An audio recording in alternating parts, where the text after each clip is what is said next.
You're listening to the Hi Alpha Hooligans podcast with your hosts, Fifi, Scud, and Jimmy Chaos. Fire up those afterburners and let's dive in. Rifle Kazoo.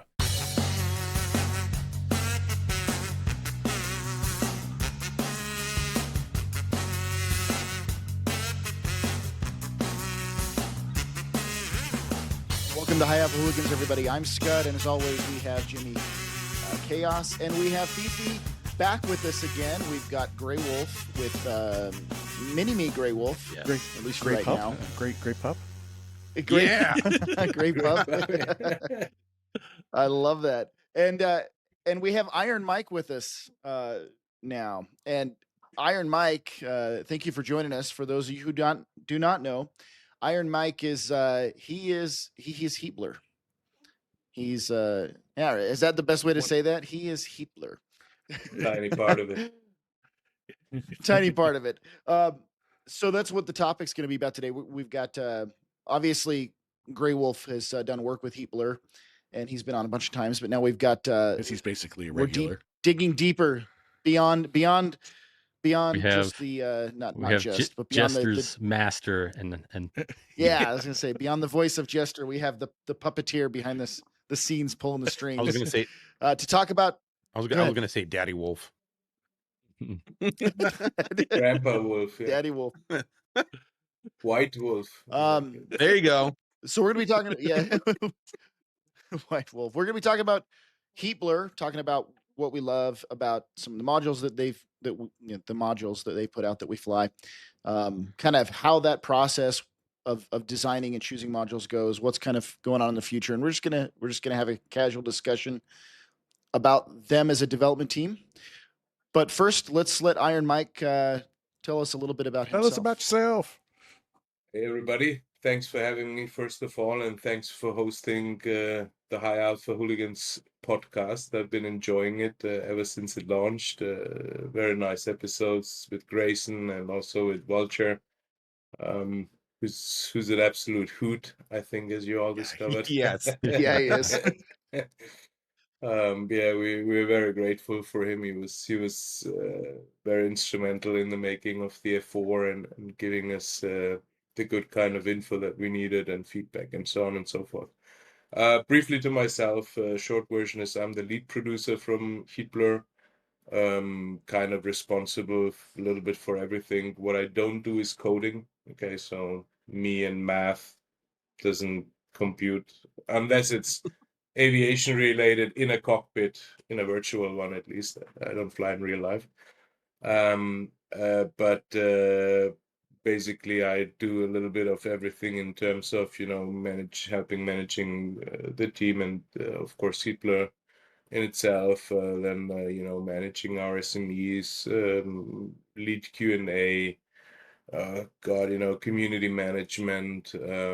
I directed the Jester AI and wrote or co-wrote most of the lines. It's a special process that Gray and I had, with a lot of improvisation, kind of writing on the spot things. So, we're kind of co-authors in that.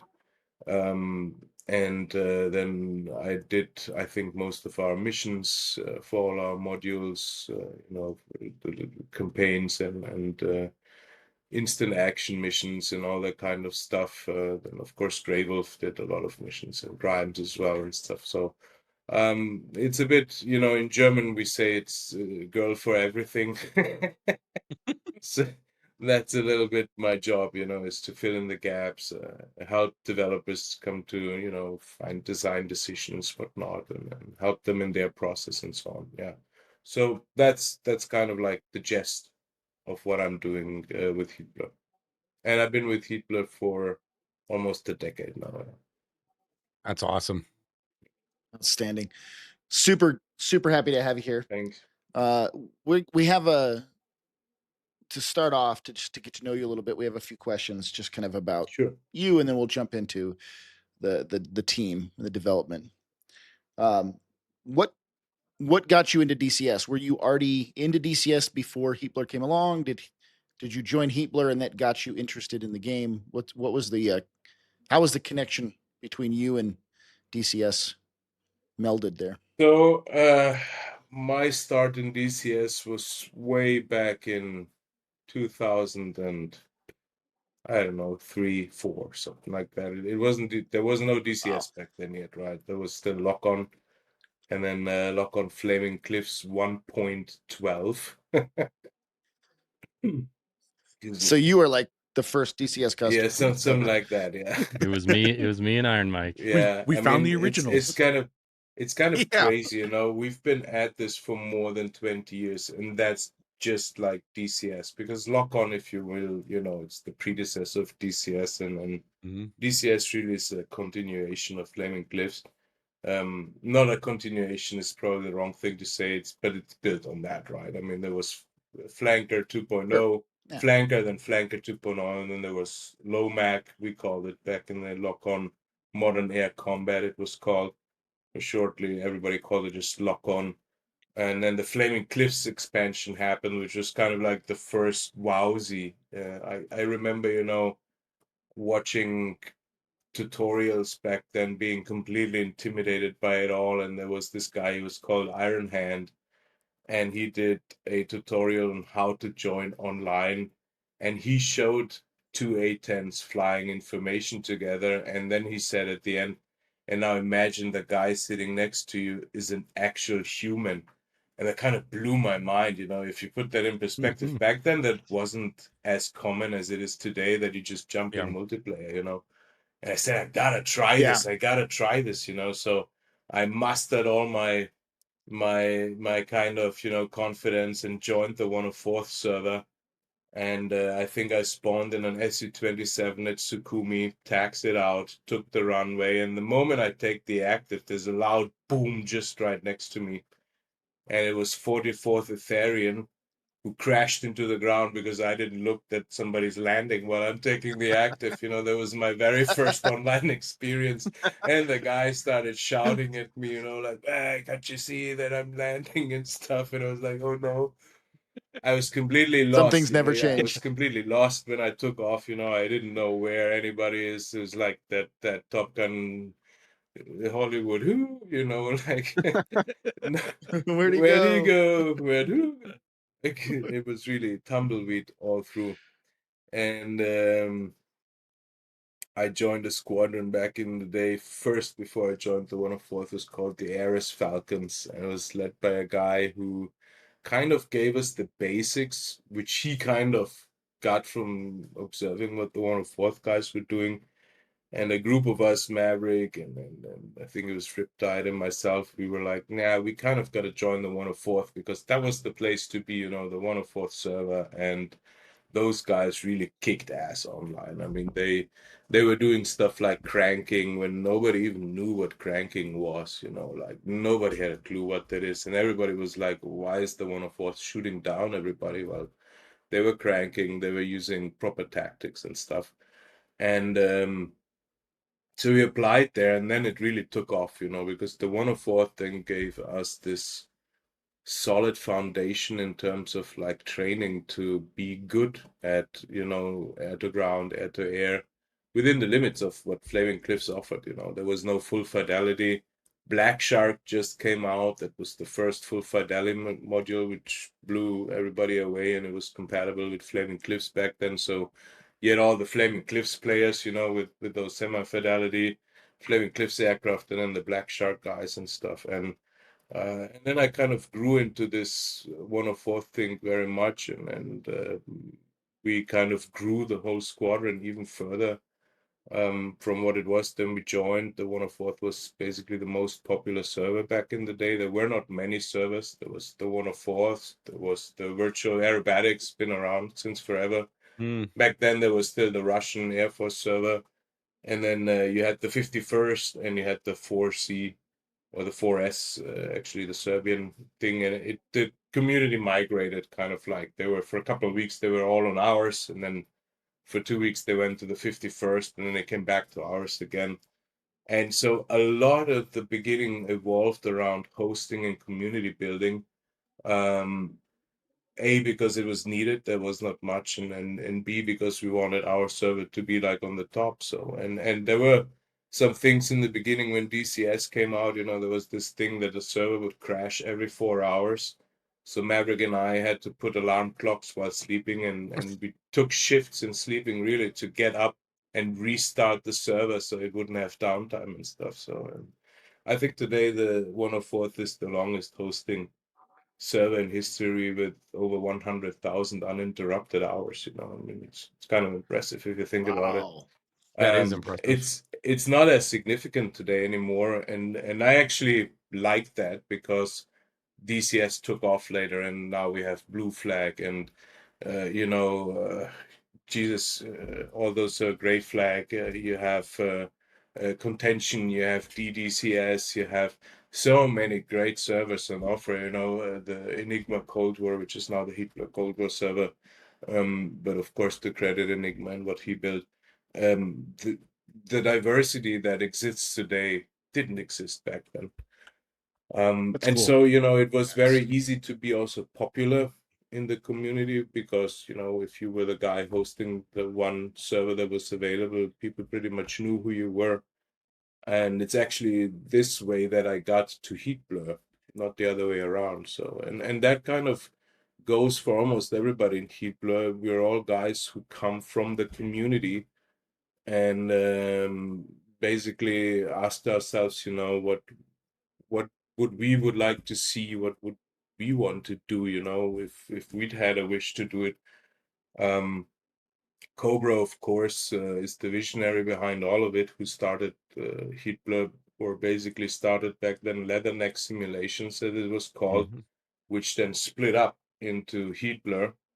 And Heatblur took the F-14 and the Vigan with him, and Leatherneck became Magna 3 and kept the MiG-21 and F4U Corsair. And the MiG-21 was the first third-party module in DCS which Cobra started. So that's basically Heatblur were the first guys, though it wasn't Heatblur back then, to start this whole third-party thing in DCS.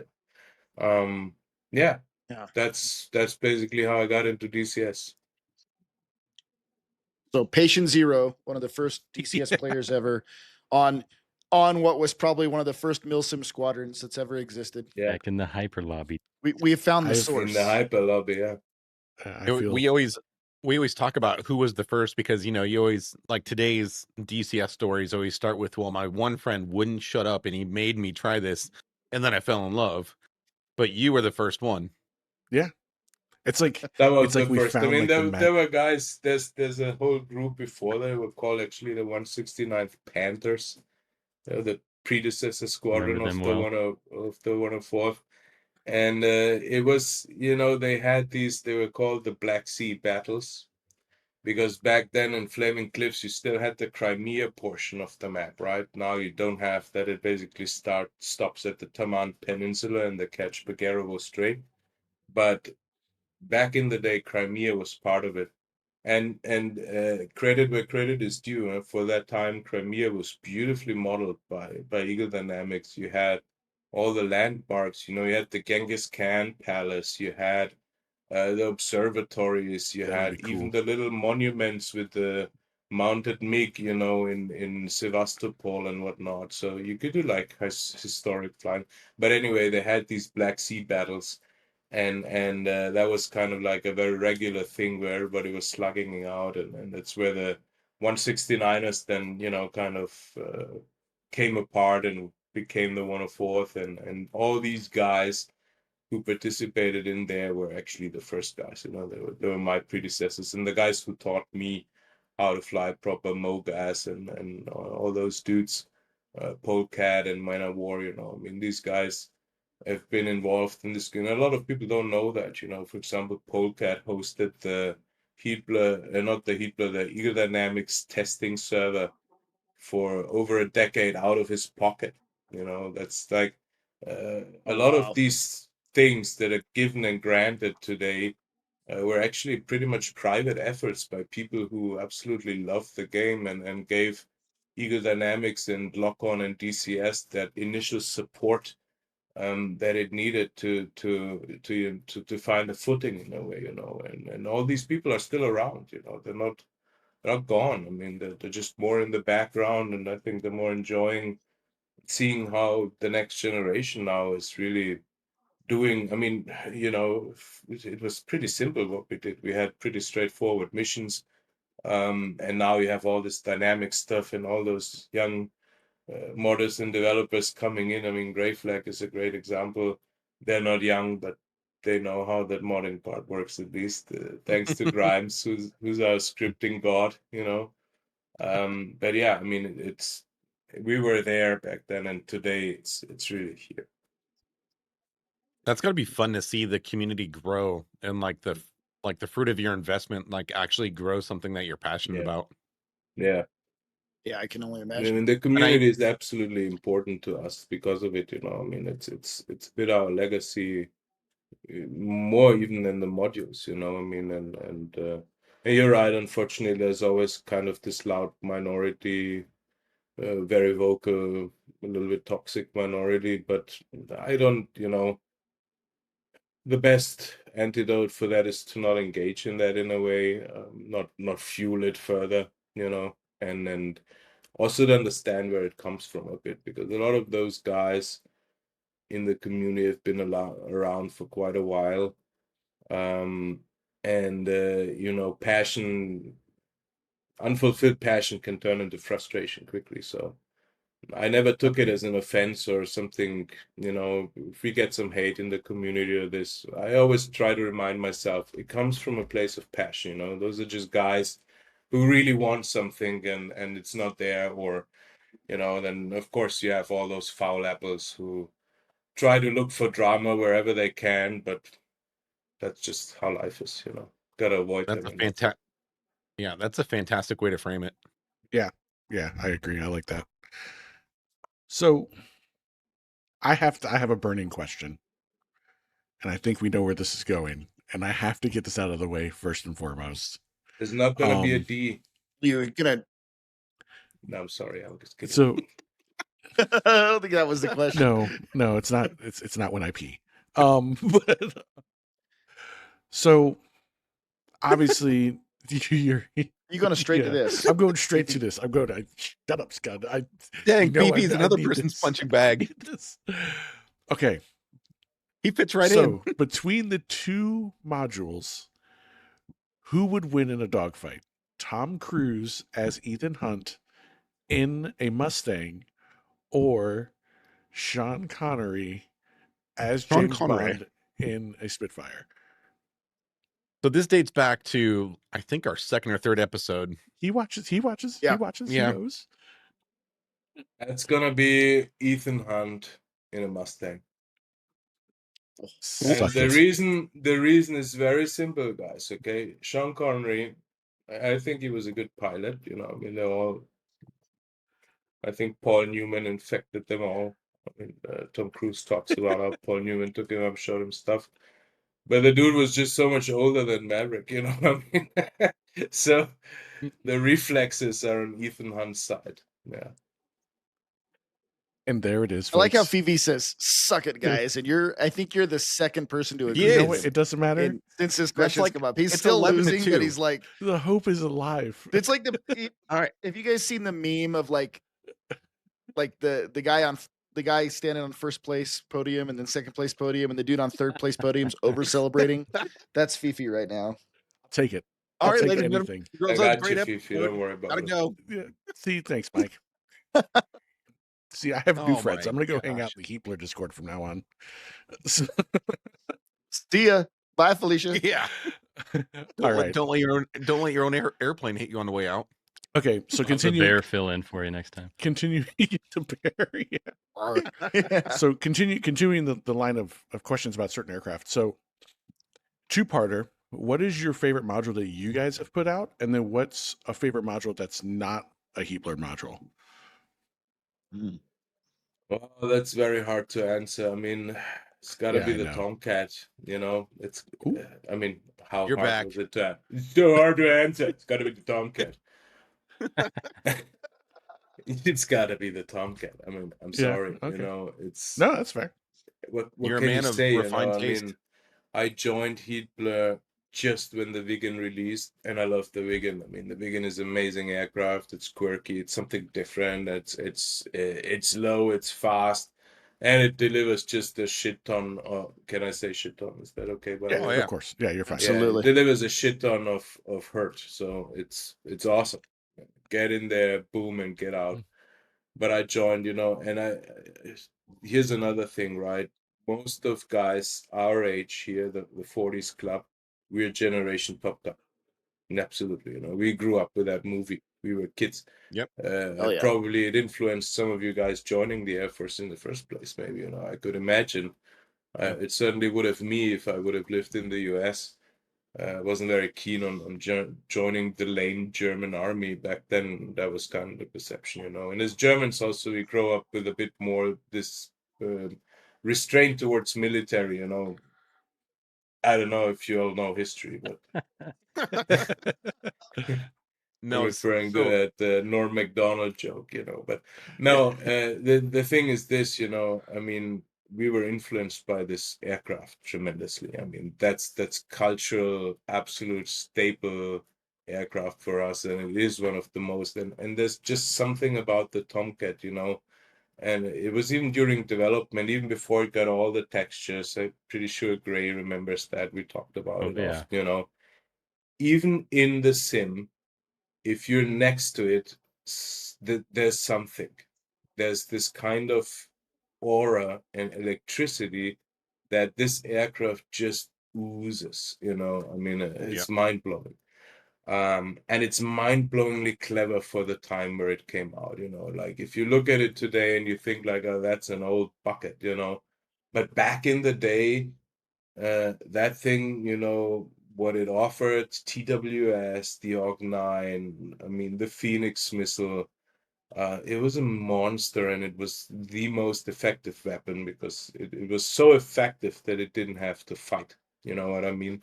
It was so intimidating to its enemies. I mean, and that's the best weapon. It's the weapon that prevents you from fighting, right? I mean, it's no sane soldier wishes to be in a fight, you know. That's movie shit. And so, you know, the Navy had something that was the perfect fleet defender, in my opinion, because it had loitering time ad nauseum, you know. It had this absolutely intimidating aura to all the enemies. I mean, we have so many stories from Tomcat pilots that they saw the Tomcat nails. They just turned around, you know. They didn't take any chances with that. It has an extremely impressive track record in the, of course, Iraqi war, where it shot down a shit ton of stuff with the Phoenix missile and whatnot. everything. But yeah, I mean, it's just this, and then you have the whole, you know, Jester thing and so on. So yeah, it's got to be the Tomcat. But that said, I mean, the F4 comes in a very close second, simply because it's also such an absolutely iconic aircraft. I mean, you know, it's the most used aircraft in the world, I think, with over 5,000 frames built. I think it was flown by, you know, I forgot those numbers. I could rattle it down around release very well, but a year later you start forgetting all those little details again. But yeah, I mean, I think it served 17 or 20 nations or something like that, you know, I mean, or It's 12. still in it was like use 20 with plus. two, right? Yeah.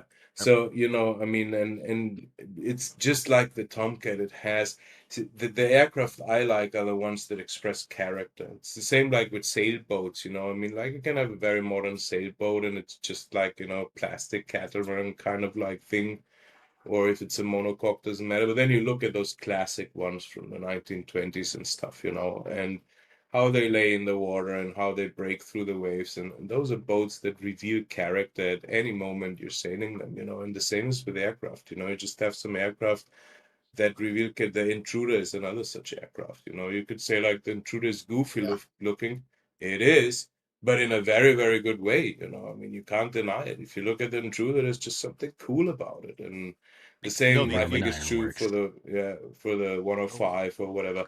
But the thing is this, you know, I mean, I like those a little bit older aircraft that have something iconic about them, that have a little bit of a quirky design, But when you look at it and then you realize, man, this is actually a really clever solution to a very, very difficult problem. One of those, I think, for sure, is the Blackbird, which is just coolness impersonated. I mean, if you think about it, they did it without computers, right? They designed all that shit on paper with a Yeah, pen, with you know, just raw math. just Yeah. raw math and drawing lines, classic, you know. And they come up with, well, we can't seal the tanks. Well, let's use titanium, it'll expand, and then, you know, we'll have just the drainage on the tarmac, and we'll get in like, it's insane if you think about it, you know. The thing, if you don't manage to refuel with it after you take off, basically that's it. You know, you don't even have enough fuel to land again. Brian Schul talks about that. You know, he said like he got shot down in Vietnam. That's his nightmares were taking off with the Blackbird at night in bad weather and having to refuel right away. So, I mean, I can imagine that. But Yeah. those things, you know, they were built by men that had vision that went far beyond their time. And I guess the same is true also today for the F-35 and the F-22 certainly and all that stuff. But it doesn't have that charm the old stuff had. And it's a bit with cars as well, you know. If you look at the the old swagger. muscle cars, Yeah. yeah, the swagger, yeah. So yeah, and a module that I like that isn't. I mean, here's the thing. I always say if it flies, it's cool. You know, it's a freaking aircraft. So It's even a Cessna falls into that. I mean, and it's not a cool thing, but dude, if you tell me let's go fly in a Cessna, hell yeah. You know, I mean, that's a fucking cool thing to do. Full stop. Same goes for glider aircraft or even an ultralight, whatever. But one aircraft I really love is the Beaver. I'm an absolute Beaver fan. I think the Beaver is Oh. one of the nicest. Yeah, de Havilland is Yeah. awesome. And that engine, you know, the startup of the Beaver, I think is one of the most goosebumps inducing things in the world. And I just love it. There was a very, very great version in X-Plane 11. I think I forgot what something simulation it was called. It was basically one dude from Germany who's a crazy Beaver fan who devoted all his life to that kind of module. And it had that sound down to the T. It wasn't like really well simulated in today's standards. Without wanting to bash him, it was good enough for them. And there's now one in MSFS, and I just enjoy, you know, flying the Beaver somewhere in Alaska and you know, putting on either skis or floats or Dude, they are yeah, they are everywhere. Like yeah. so Alaska, you can't go 7 miles without hitting an airfield or, you know, I don't know, a water airfield, you know, runway on for the flow planes, and the beavers are everywhere. It's one of my dreams, to you have know. one- It's like here it's far away. So that's why it's more a dream for me, you know. For you guys, that stuff is closer. But one of my life's dreams is to go and fly in a Beaver, you know, and Well, I maybe got be the allowed. podcasting couch, and you know, come for a visit. I'll take you. I might take you. Yeah, I don't want to know what's on that couch. I like de Havilland. I think that there are airplane manufacturers, and I know we're straying away from DCS, but it's just a fun conversation. That there are manufacturers that are like jacks of all trade, and then there are some that are just really good at modern aircraft type stuff. But de Havilland found their niche for like backwoods stall aircraft and float plane aircraft, and they just Nailed it. went in a totally different direction, and everything worked. And they've got, you know, they built the Twin Otter, which is another like Oh yeah. like they're just the utility of these airplanes that they build are phenomenal. With all that being said about this passion you have for aviation, I want to follow up the second half of Fifi's question. In DCS, what is your favorite non-Heatblur module? If we don't want to get you fired, if you Yeah. Now, here's the thing. I don't want to disappoint anybody, you know. The thing is this, I really appreciate them all, you know, and I always said, like, in the 104th, the F-15 was my thing, you know. I mean, it's because it won, and you know, we always admitted it. We wanted to fly the thing that wins, and that was the F-15 back then.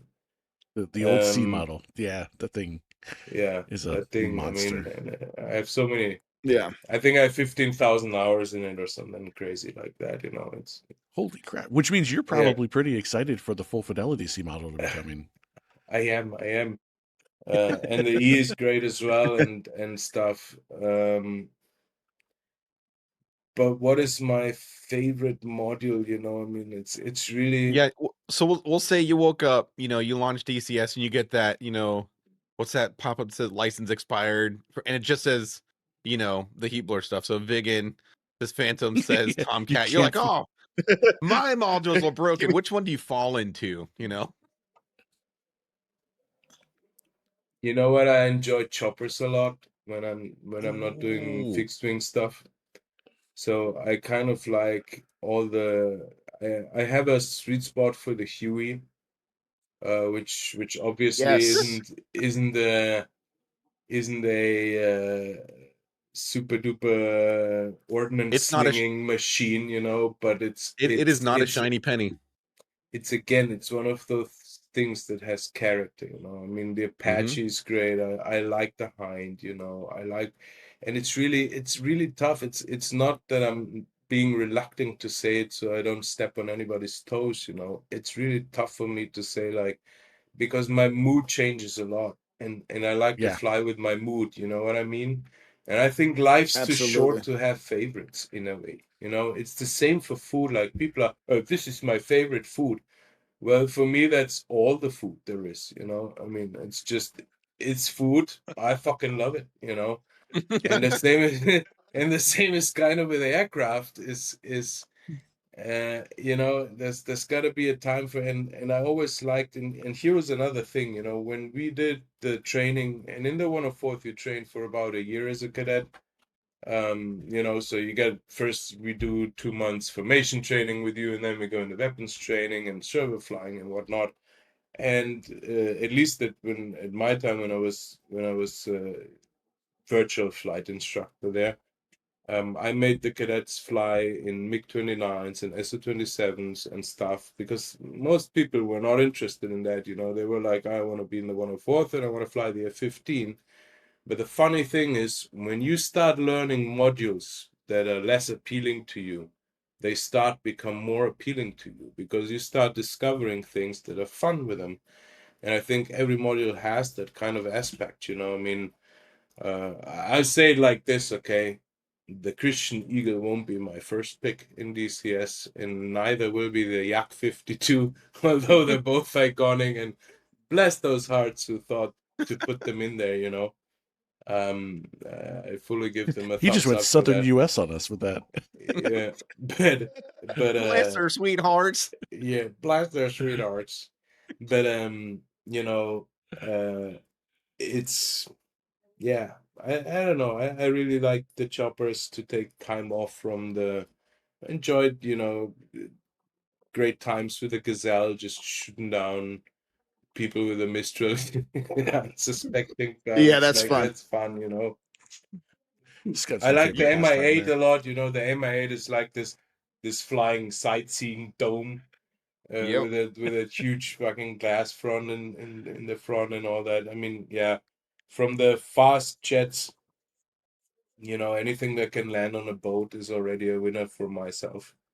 So, you know, boat Stuff. ops is just, you know, Remember landing an that aircraft statement. is great, but landing on a boat is always even greater. So, yeah, all those stuff. I fell in love with the Mirage very early on, I think, because the Mirage was the first kind of like full fidelity module that wasn't World War II. By the way, I enjoy World War II a lot, you know, I was a big IL-2 fan and stuff. So yeah, there's I think there's All of it. all of it. That's my answer. Yeah. That's fair. Sorry, That's guys. fair.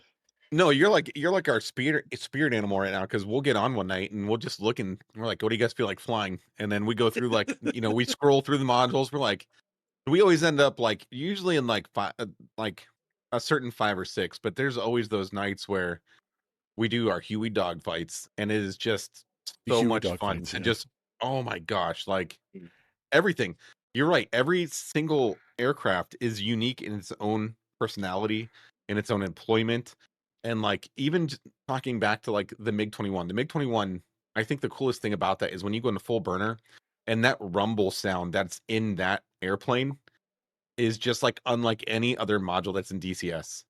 And like every single It's module has Cobra. its own place. Yeah, it's fantastic. So I'm going to break script a little bit. We're going to ask this later, but I have to ask now because you said anything that can land on a boat is cool. Except the Hornet. When Sorry, That no, it's hurts. just a joke. Ah! When do we get No, to the Hornet land is a cool. Okay. when do we get to trap with the Phantom? That's a good question. Still gonna be a while, to be honest. I mean, it just takes time because there's a lot of changes between the E and the Navy, the Air Force and the Navy variants, and it's a lot of work, and the list is very full. That's just there's a lot of ovens, a lot of irons in the oven at the moment. So currently we're trying to wrap up the F4 for MSFS, which is going to be very cool, by the way, because with the Anvil technology, we're bringing it over more or less one-to-one. So you will have the same flight model experience with it in MSFS that you have in DCS. So I'm very excited about that. Obviously, it's not going to have all the radar schnick-schnack and weapon stuff, which is, Yeah. obsolete in MSFS. But other than that, it's pretty much one-to-one. So And then they'll go ahead. I imagine for the Phantom, you have to probably drastically change the physics a lot, right? Because that's a more physically structured aircraft to be able to take that abuse, right? So you have to change a lot of the background of it, right? It's not as simple as throwing a hook on it and having it land on Yeah. a carrier inside DCS, right? Yeah, I mean, you actually can do that already, right? It does have a hook, and the cool thing is it's the Navy hook. They didn't change it into because the Air Force hook is more brittle. It's meant as a last resort on a runway, so it wouldn't Emergency hold brake. up to a carrier landing. But the hook on the F4 is the Navy hook, is the proper carrier hook. And so you can take the F4E right now, lower the hook, and land on the. You won't get all the LSO stuff, it's not meant for it, but you can land with it. The Yeah. taking off part's going to be a little bit more difficult because it doesn't have the launch bar and whatnot. And I mean, it's also cool because I think what we want to do is also the brittle system, that flinked over the end of the carrier at the end, which is different from the steam cats that we have. But no, it's not only that, it's a lot of the cockpit changes, the nose changes. Then there has to be some changes to the flight model because slatted versus non-slatted version of the F4. It's not that much, but still, I mean, there's something. The nose changes, the radar in parts changes a bit. I don't have it all in my head right now, but it's quite significantly different to the E version. And then there's still the DMAS we have to do, we still have to do the Jester targeting pod. We're currently wrapping up with the early A and the A-6 AI. That's going to come in the next patch.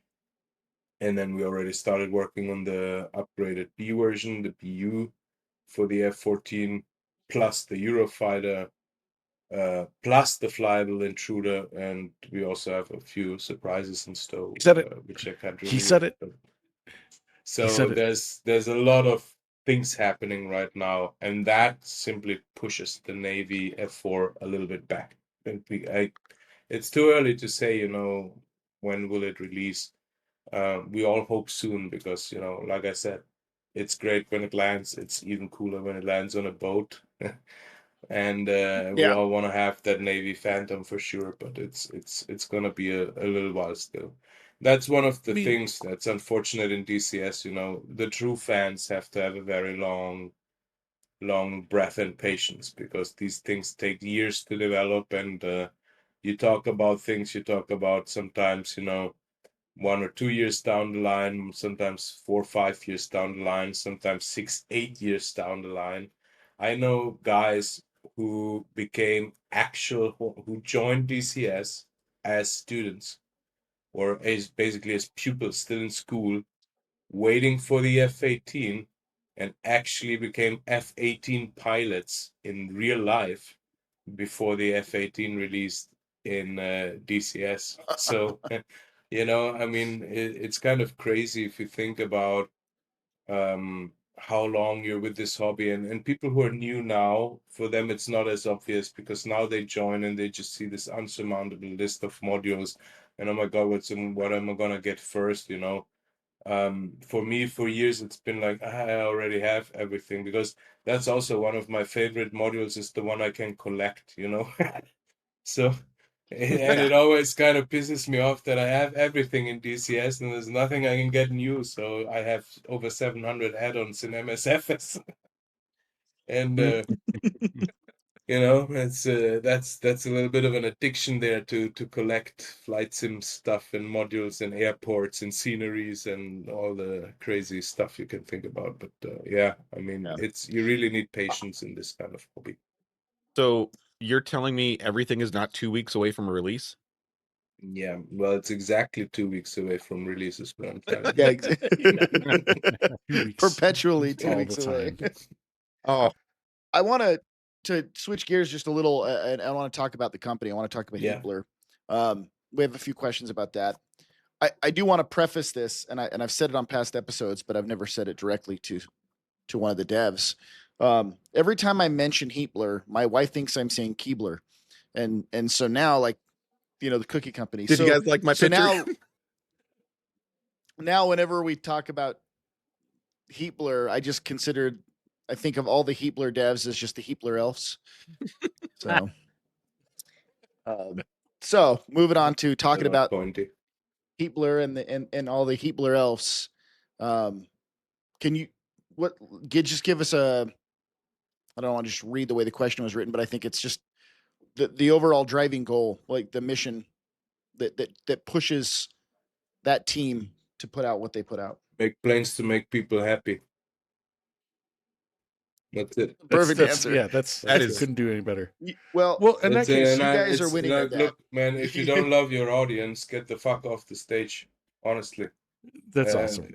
yeah. I came from, I started actually acting, and I was a director at the theater before I came to Heatblur. It's a very weird kind of like, it's always like, if I meet people from my uni and acting years, they're like, what are you doing? Oh, flight simulation. They're like, sorry, what? And then That's when flight sim people say, how did you get into flight sim? Oh, well, I worked at the theater before. Like I said, what? But It's an obvious connection it's- there, right? So but I do. you want- it served me a if- lot, and the one thing I learned there is, and I've seen it with some actors who were like, they talked ill about the audience. They're like, "Ugh." And I always wondered, like, then why are you going on stage? If you don't love those people who sit in front of you, why are you going on stage? And the same is here. Like, you do that stuff to make. Obviously, we're a business. Obviously, we want to make money. Obviously, we want to make an earning and a living from it. That's very important. But the goal is to make the DCS community happy, and just to provide something that brings joy to people. There's all those sub things then, we want to have something that is akin to a virtual museum. We want to preserve the history of these aircraft. We want to just get them right, yada, yada, yada, But the bottom line of it all is we want to make people happy. Iron You Mike. guys are doing a great job. So speaking of making I- people happy, could we have like an option for the F4 especially, where we can make Jester not nearly as mean about your landings? It would be really Yeah, nice. like in the specials menu, like a Jester nice, Jester mean check Yeah, mark. it'd be really Positive nice not to only get- Jester under special. Yeah, not And a not to get Jester yelled at. Fifi checkbox. That's what I want. I'll Yeah. say yes to everything tonight and then just not deliver on it. 2 weeks. 2 weeks. 2 weeks. No. I'm going to hog it with this. The obvious answer here, Fifi, is get good. Man, you know what? I love when the guests come on and slap Fifi around. It's okay. It's okay because he answered P-51, so nothing can ruin my night Also, at this point. it wasn't me that decided just this. I mean, that's naturally Grayson, you know. He just started rambling during the recording, getting all mean, and I was like, I'll just take that on board. He's in character. He showed his true self, and I was like, I'm all for here. Let's capture it. Yeah, Iron Mike's his probably most used line to me in directing was less is more. I heard that one a lot. It's fair. Well, until then, I'm just going I to keep tricked him compressing. sometimes into thinking that we're not recording and just kept recording and just made him stupidly laugh about the most stupid stuff, you know. I was like, Sneaky. Well, until then, I guess I'll just keep compressing Jester's spine. So there's this line, you know, when you're dogfighting and Jester just goes, "Ooh, piece of candy." And that line also, he didn't know that I recorded that, you know. He actually found a piece of candy in his lap, you know. And he went, while we recorded, he went like, "Oh, a piece of candy." And I was like, I'm gonna keep that. Man, I gotta fly the F4 now to find that. I need to mute my mic. I love that. You can actually find it in the F-14 easier. Oh my god. Oh, I love that. Oh, Yeah, there's a lot of those in love there. that. We're going back to the ASMR files on this one. Yeah, we got to go back. Well, we did. I hope you watched the ASMR episode we did. We did a lot of Heatblur stuff in there, and the sounds and thanks. the teeth chattering. We got to come back to that. The decision to put the chattering teeth when the plane is shaking is so brilliant. I think originally that was And the it's so audio blended, file, wasn't it? I think, like when the canopy's open when the Vigans in the winter. I don't remember. I don't remember that either, but it's, I mean, so much in the meantime. You know, there's over 15,000 Jester lines that we recorded. It's kind of crazy. About it. The fact that it's so blended in and all these just come together to create an environmental sound is great. But now that once I heard it, I can't unhear it now. So whenever the Tomcat's buffeting, that's all I hear now are the teeth shaking. It's brilliant. Our SMEs scolded us always a little bit, you know. They're like, dude, it's Grumman Ironworks. It doesn't rattle that much in real life. But we insisted, you know, here's the thing, right? When you fly in real life, you have haptics and you can fly with your butt, right? You feel if it's going up, it's going down, if it's going left, if it's pushing you into the sea or out of it. You don't have that in DCS. And that's also a lesson I took from acting. Remember, we played Faust. I don't know if you know that play. It's a very famous German play from Goethe. And he's drinking kind of like a witch's potion. And the director told me, like, act sick, you know. And I damn near straight started vomiting there on stage during rehearsal. And I'm like, Alex, are you sick? Are you okay? And I'm like, yeah, that was good, right? Right? It was like, no, that was god awful, man. You're gonna make the whole audience vomit if you continue with this, you know. And then she told me, she said, like, look, there's this span where we're at. She said, like, 100% realistic and 130% is unbelievable, right? The problem is this: on stage, as in TV, as in video gaming, if you're at 100%, you're not coming across. You're too little, actually. And if you're at 130%, you're absolutely unbelievable and unauthentic, right? So you have to be somewhere in that span. It has to be somewhere between a little bit less real than realistic, but not too unrealistic, you know. And that's kind of the philosophy when we do this, because in the end it's also a video game. It's not just a virtual museum to walk around, you know. And that's why the rattling and the buffeting and so is so important, because it brings you that haptic feedback visually and audibly. And it's almost like you can feel it, you know. And you get this feeling also for when you fly the Tomcat a lot. You get the feeling for where your G's are at, where your speed is at, where your AOA is at, just by getting used to where that rattling and buffeting and all that shaking and squeaking is at. And that's where we said, we get you SMEs, but we're still gonna make it a little bit more than it used to be. So that really, I think, lends itself to really speak to how well you guys, Heatblur, put together modules, because you don't need force feedback, you don't need a butt kicker, you don't need all that fancy equipment, because when you take those aircraft and you start pull, you know, like you said, you know exactly where you are because you have that visual representation, and the Phantom is fantastic with that. How everything shakes almost independently of each other. When you start to get into that hard pull, you got the vapors pulling off the wings. You know, just visually, you can predict where you're gonna, you know, hit that snap roll because of, you know, you have. By I the don't know. way, I mean, the Phantom has the Yeah. best wing vapes in the game. Thank Yes, you. it does. That's so incredible. But you know, it's funny how you said that, and I love the fact that it came up organically in the conversation with the haptic feedback and stuff. Because a few episodes ago, we actually had a conversation about that when we were talking about the F4U Corsair, about, you know, when it was like borderline getting close to stall, and that was like one of our criticisms about it, was the fact that it's a great module, but there was no feel to the aircraft. And the fact that you guys, you know, that you just said, you know, that's one of your big things that you like to do is make sure you can create a feel for the aircraft, since we know we're playing in a video game, is really incredible. Because, you know, as guys who have flown, you know, aircraft and flown on aircraft and stuff, like, yeah, you know, it's just like driving a car or riding a motorcycle. You feel it in your butt. And, Yeah. you know, the fact that you were able to create that butt feel, and that's weird. But the fact that you're able to create that butt feel in the game like that is pretty awesome. I really we got that booty talk. that was really cool. It was If really you cool. feel it in your butt, then the good stuff starts happening. No, but it's true, you know, and we talk so much about the flight, because the flight model, you know, getting the numbers right is important, very important, right? You want to get it really close to it, and obviously, you know, this one thing we have to mention here.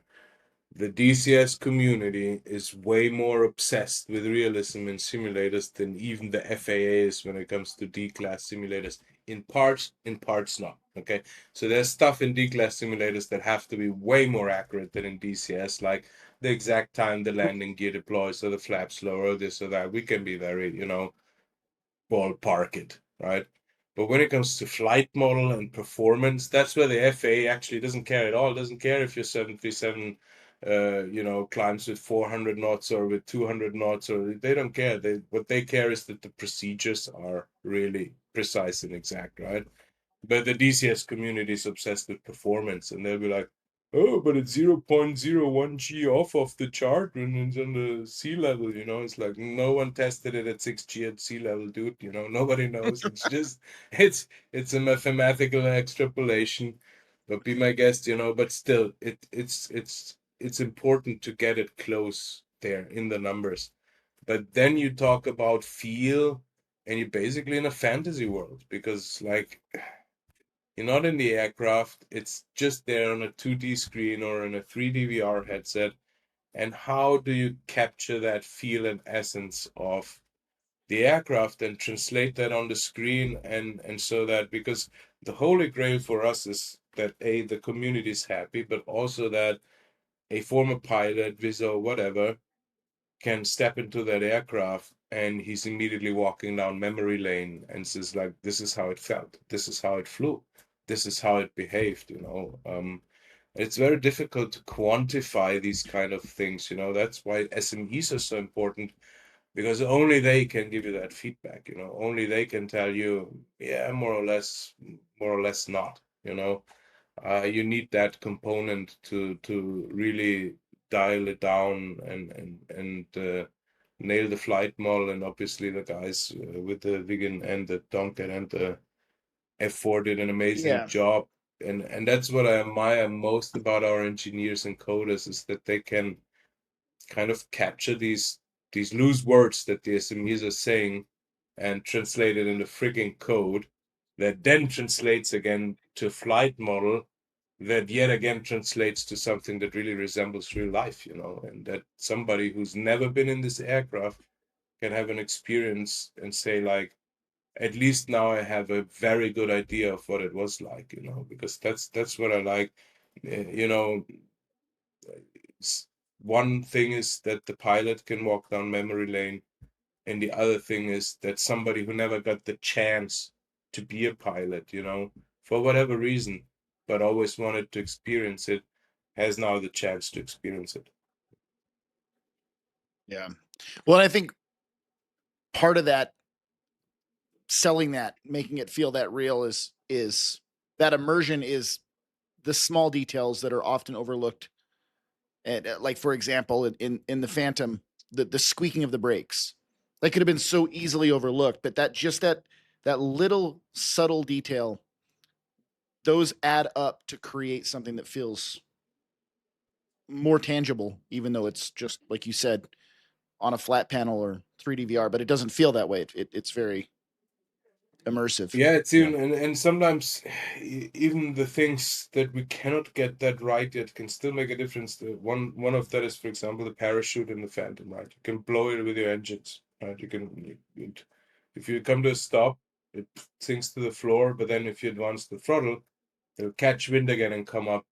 And the animations and the physics are not really there yet, right? They're not the most beautiful thing, but still it makes a difference, whether it's just there or not, and we love to be, this is where we also run into the limits of the platform, that's another thing, and you got to give credit where credit is due. DCS offers the best possibilities to make great flight models. It's just how it is, the other sims are all great. I don't want to talk down on any, but DCS in particular just offers you the ability to make really to be really free in these terms, but then it has, of course, other limitations, how cool, because this is how they did it, they landed, they slowed down, and then they taxi it around the corner where you come off the runway. They would basically point their ass out to the field, blow up the engines, and then disconnect the chute, and that chute would blow out on the field. They would all pile up on one spot. Everybody would blow it on the same spot, and in the end of the day, the crew would come and collect all the chutes, right? That's how they did it. And it would be so cool if you could do that in DCS, that the chute is basically an object that remains an object in DCS once you detach it. That's a limitation at the moment, right? Once you disconnect it, it's gone. But yeah. We can cut this out if it doesn't fit in right now, but we're about halfway through all the stuff we wanted to cover. Is this a good time to take a break?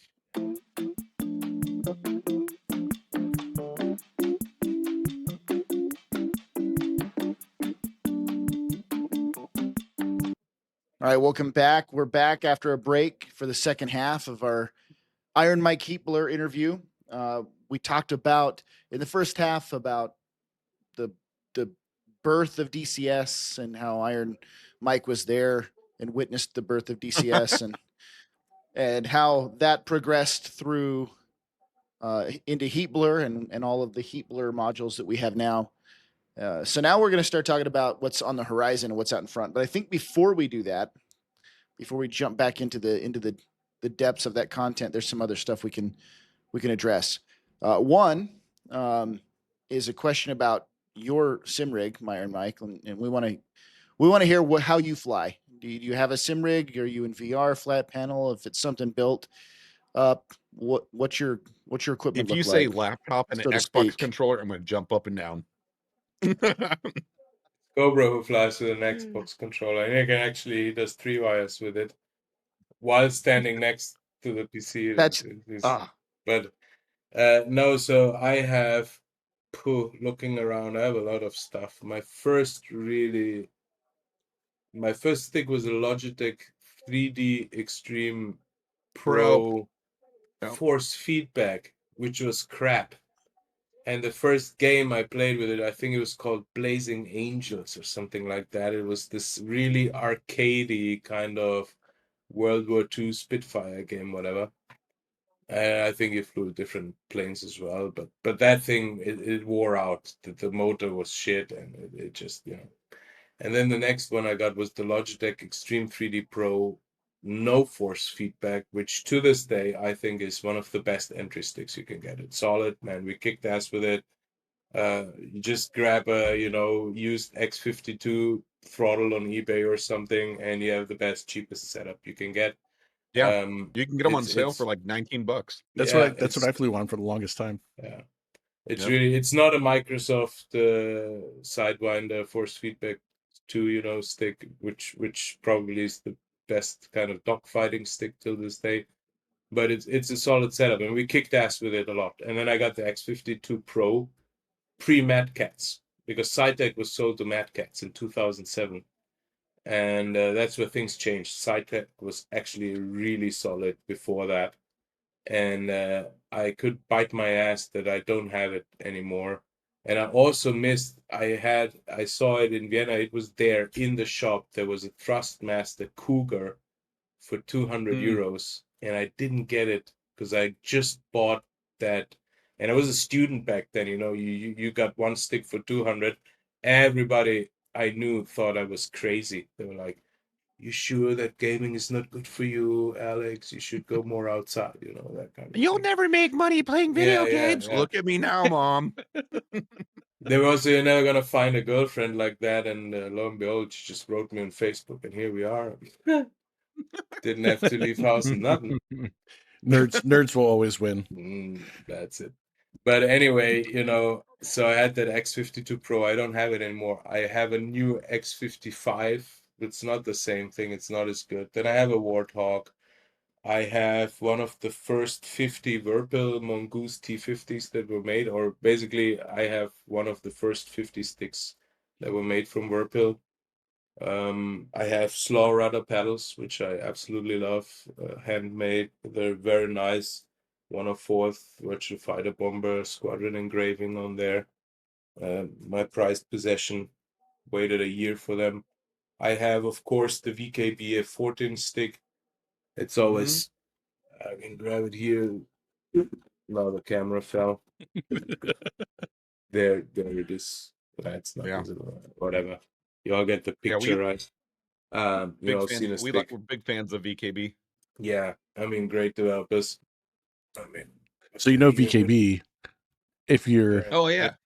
what and I think my Warthog throttle is at Cobra's place at the moment because he didn't have one, so he just borrowed mine. He lives close to me, and I use my X55 throttle a lot. I like it because it has the thumb rollers, and that's really great when you switch aircraft. Like, for example, it's great for, I don't know, radar, antenna elevation, stuff like that when you fly DCS.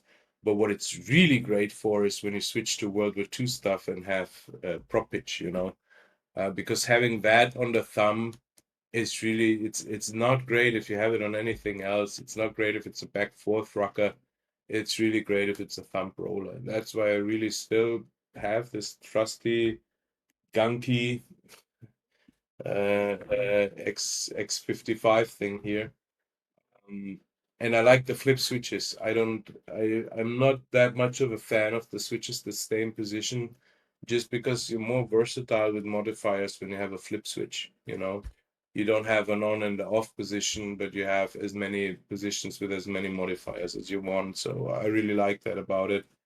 I'm waiting on some WinWing stuff, and it's another thing, collecting things that then keep collecting dust a little bit. I very rarely fly with my Whirlpool, I have to say, although I love it a lot, and I have the extension and desk mount and everything, the longest one you can get. And it has the Warthog adapter, so you can, change the stick for the Warthog stick and stuff. But the thing I really use the most is actually the VKB F-14 stick, and honestly, I fly everything with it. There's no module that it doesn't have two little buttons. You can always work around with throttle or keyboard. I don't mind that. But the thing is this, right? When you work a lot and you do missions and you have to be back in the mission editor, it's a hassle to always put on the whole desktop mount, and then it's in the way. And the desktop VKB thing, I just, move in place, fly with it, move to the side, pull in the keyboard, work on stuff, keep it away, stick in, and that's simply why the VKB F-14 stick is the most used, plus switching to guns. I like that. Yeah, VKB I think is their sensors and then their price point is fantastic. Yeah, no, they're all, but Whirlpool, that also, unimaginable when we started flying Warthog, Thrustmaster Warthog. That was a thing, and we couldn't afford it when that came out. We were all students, and that was a thing that cost $350. Are you crazy? It's for a video game, Nowadays, I spent those spend so much money on it now. 10,000 euros down the drain, just for flight sim stuff. Yeah. What was the force PC. Are you, feedback? I'll take that. Yeah. Are you flat panel or VR? Flat pan. I'm a sucker for eye candy. I have to admit it, and I have a 55-inch OLED 4K, which I absolutely adore. Holy cow. Yeah, so it's like this in front of me, so y'all are. I see your beards very clearly. You're life size. You see the salt and pepper? The salt and pepper, yeah, man. It's wisdom, sprinkled with wisdom. But yeah. The next thing before we jump into the future of what's on the horizon from Heatblur, this is probably a good time for Fifi to hit you with some rapid fire questions. Guns hot. Oh man. Okay. So I never get to know what they are. And yeah. they're always like the highlight of my week. So these are just the quick questions. They're meant to be stupid, so just quick answers. All right, here we go. Guns hot. I should edit. One of these days, I'm going to edit in like a guns hot, like flashy, like guns hot promo show thing. But it's probably going to be like Yes. in like Family Guy when Quagmire shows up. It's like it's Quagmire, giggity giggity goo. But anyways, all right. So guns hot. Here we go. Questions: F-14 or vegan? Which one would you personally take to the grocery store? I think the vegan. Okay, yeah, Did taxi on highways quite a bit. Yeah, that's true. No, but man, the F-14 has a you won't has get a snack. robbed. You won't get robbed with a vegan that much. Doesn't draw so much attention. And you can reverse out of your parking spot. Yeah, you get reversed. Oh man, all kinds of good reasons. See, there are things to brawl and there are things to go shopping with. Fair. All right. So, who wins in a dogfight, Jester AI or ChatGPT? Jester AI. Oh, it probably just insults ChatGPT until it gives up. To be honest, I'm still upset about that. Okay, so you call yourself an AI? if the Heatblur office had a call sign, what would it be? Heatblur? Heatblur? Yeah. Answer. Yeah, probably. Yeah, that's. How many times a week do you wake up in a cold sweat? Maybe muttering, it will be fire. Sorry. Yeah. How many times a week do you wake up in a cold sweat, muttering something about sweeping the wings? Probably daily. And more than once per day. More than once per day. So, sweep wings. Yeah, it's when I work and then it goes like, it's like type, and then sweep wings. Okay. So be honest, have you ever made Jester eject just to see what would happen? Lots of times. I mean, obviously you have. Yeah, probably many times. I tested it all, like. Yeah, it's true. The question is, have you ever done it upside down? Lots of times. Dude, I tried to eject you into mountains, flying very close to it and then tilt so that it's pointing right at the mountain to see you go like straight into it. Well, all you have to do is fly below. I like how he didn't say he does that to Jester AI. He said He said you. He said I try to eject you into mountains. So when you spend that many hours with each other, it's for people that's Jester AI, but for me that's always Grayson flying with me. That's Oh man. Let's see. What would you rather fight? One F-14 sized goose or 100 goose sized F-14s?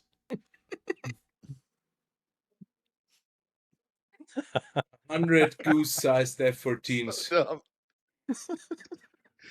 I mean, imagine being surrounded by 100 F-14s. It must be. You could lead quite the march that way. Yeah. True or false? The Viggen was secretly designed to double as a Swedish IKEA flat pack jet. True. Okay. And so last one. Pineapple on pizza, yes or no? Oh,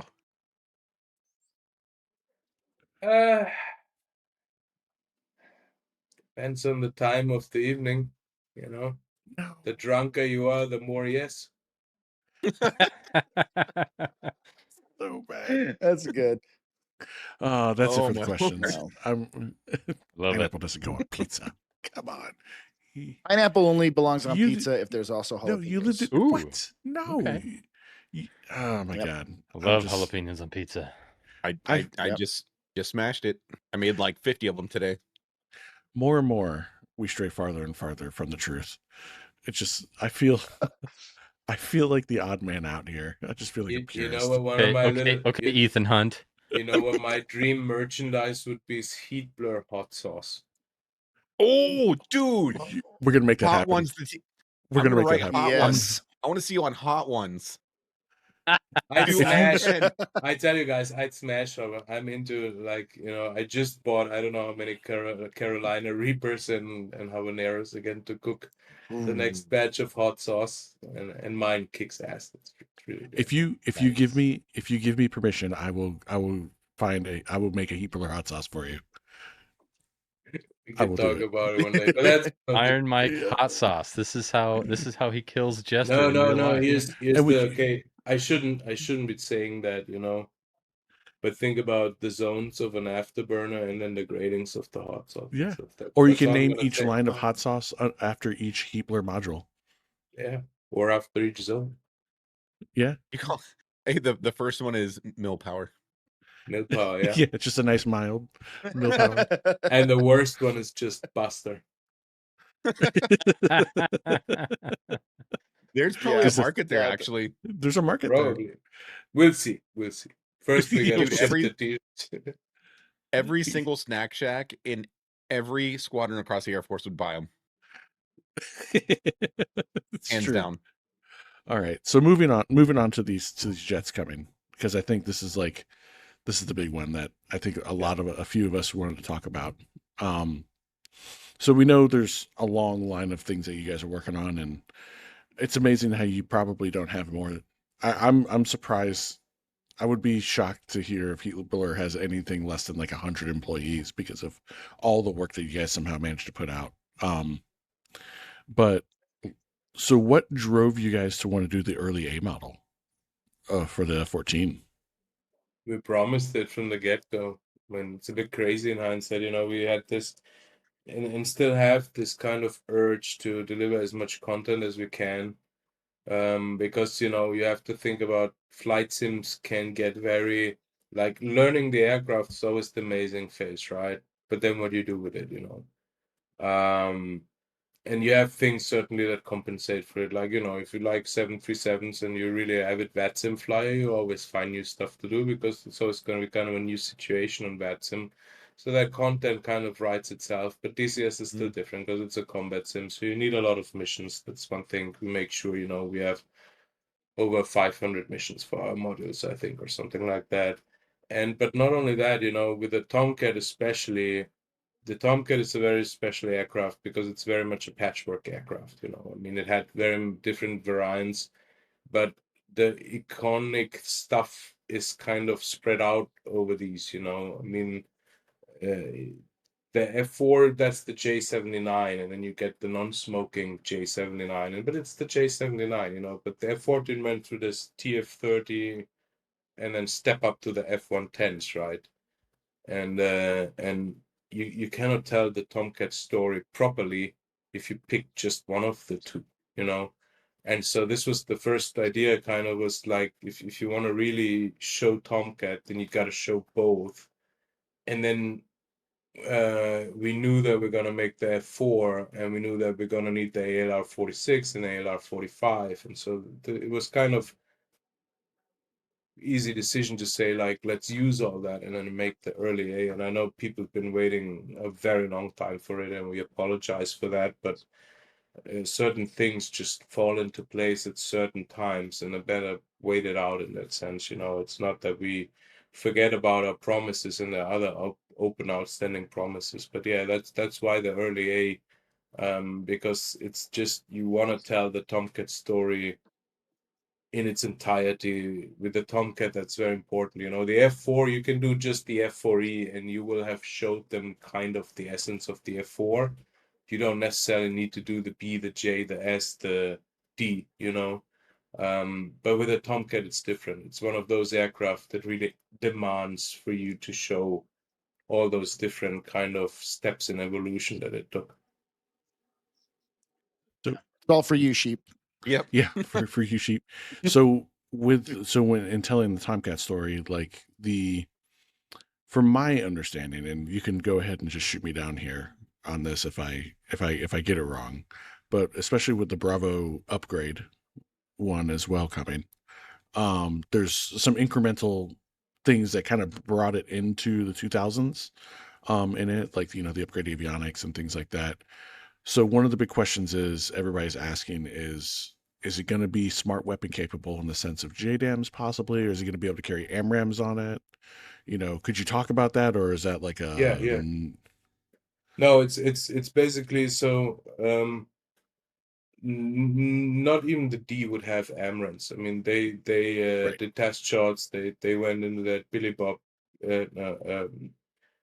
Billy Co-Chair, and Billy's his call sign. There's a very cool 7-hour long podcast for the 50th anniversary of the Tomcat.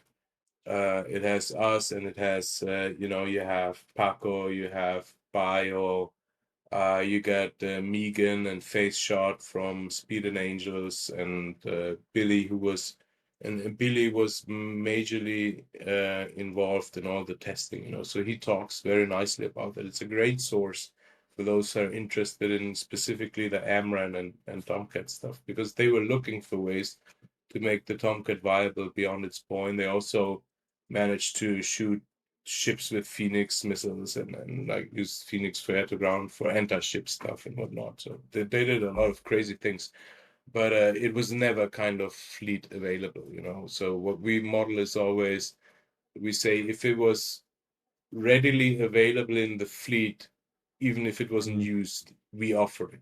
It's like the Zuni rockets. No Tomcat pilot ever fired a single Zuni rocket, ever. But it was there in the fleet, and if wanted, could be mounted at any given moment, right? The AMRAAM, not. So there's not going to be AMRAAMs in the Tomcat, but the JDAMs, yes. And you have the PTIDs. It's kind of like the early MFD kind of stuff. So yeah, you will have a bit more smart weapon choice, though not much more than you have in the B, because you have already Right. the laser guided stuff, the GPUs and so on. But you will have the JDAMs, yeah. That's so. With that, are you? I remember there was talk about porting, Jester 2.0 over into the Tomcat as well, possibly. And I mean, the Jester already works pretty well in the Tomcat. Despite everybody's grumblings, I think Jester works really well. I mean, he uses the targeting pod, and you can have him search for stuff and things like that. So, so Jester's going to be able to use those weapons as well for us, and like designate, and things like that. Yeah, that'll be so that'd be kind of cool. I mean, here's the thing with Jester 2.0 and Tomcat. We were a little bit loudmouthed on that when we first promised it, and we may have overpromised here a bit. I have no shame, no quarrels admitting that, because in the Tomcat, Jester is much more intertwined with the code and is way less flexible to modulate than it is in the F4. I mean, a lot of those lessons went into Jester 2.0, right? Because we wanted to have something where it's easy to add, like a lure.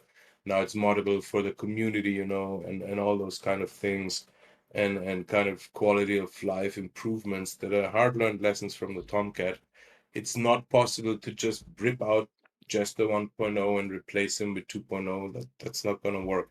But in the scope of doing the BU, we want to, of course, bring lessons learned from the F4 now back to the F-14 as well. So maybe it's not going to be just a 2.0 or most likely it won't be in that sense, you know.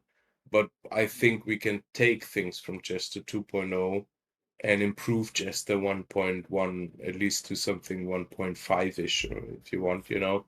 Yeah. Because we see things that you know, the context button is one such thing, and I don't want to promise anything yet. It Right. needs to be seen. It's possible it's not feasible. It's possible it doesn't work well, and we have to backpedal on that. But the context button is one of the most obvious things. That's such a huge quality of life thing in the F4 that the F-14 doesn't have. You know, maybe make him sanitize the sky a little bit more proactively on his own. I really don't like the way we modeled the kind of, you know, scan zone assignments. It's very, very micromanaging in the F-14, you know, like you have to every 10 miles, 5,000 feet down and whatnot, like you're basically constantly telling him to adjust. So that thing that we have in the F4, that he's looking on his own, scanning the sky, and then find something, focuses on that and try to stay with it, you know.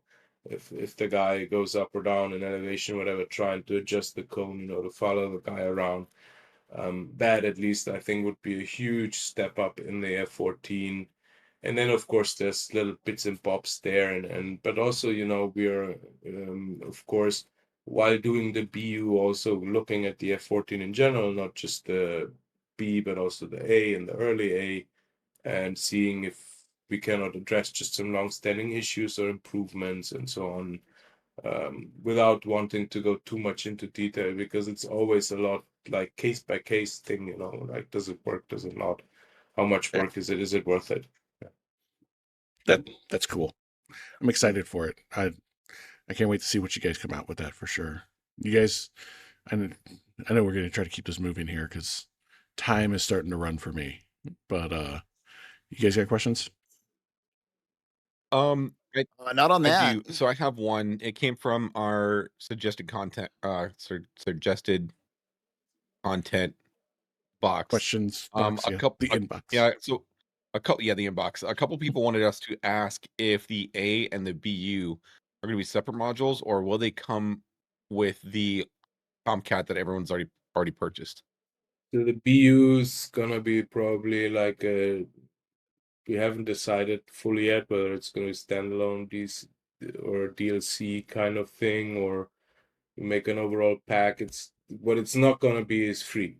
It's too much work to just offer it for free. Like the early A, that's a free upgrade that people are getting, or addition. It's not an upgrade, you know. Yeah. But the BU simply is as almost as much work, obviously a little less because we have the flat model and we have the frame and so on.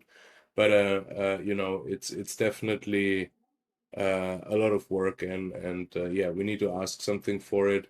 Certainly, existing Tomcat owners will be rewarded in a generous way for the ownership of the F-14.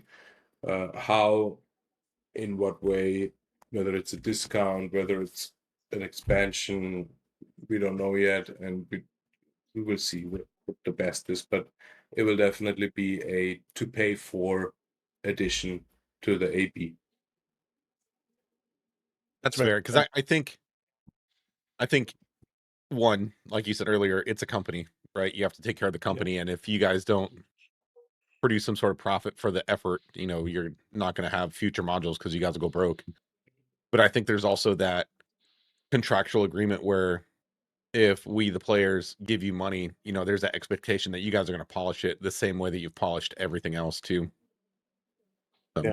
Yeah, and it just takes time, which time costs. So yeah, that makes a lot of sense. It's gonna be a standalone module, if you like, you know.